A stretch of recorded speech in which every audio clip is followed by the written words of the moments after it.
blooms, the pattern, comes from Needle in a Haze stack, and this is set at an advanced beginner quilt pattern.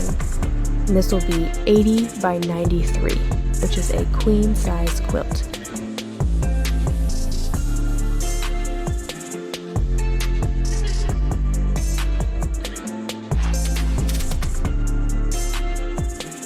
The first fabric in this kit has been said to be a showstopper.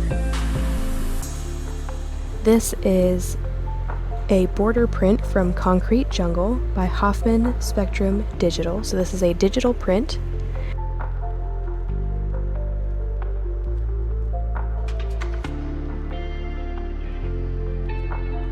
The next fabric in this kit is a black batik, which is a speckle pattern, followed by a lavender batik in that same speckle pattern. We have a dark purple blender fabric, followed by a blue purple,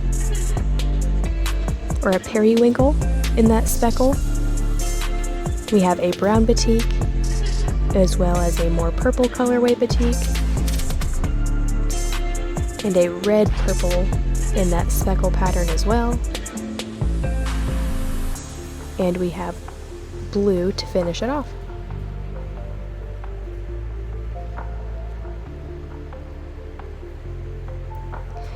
And lastly, you have the white, which is the background of this quilt kit.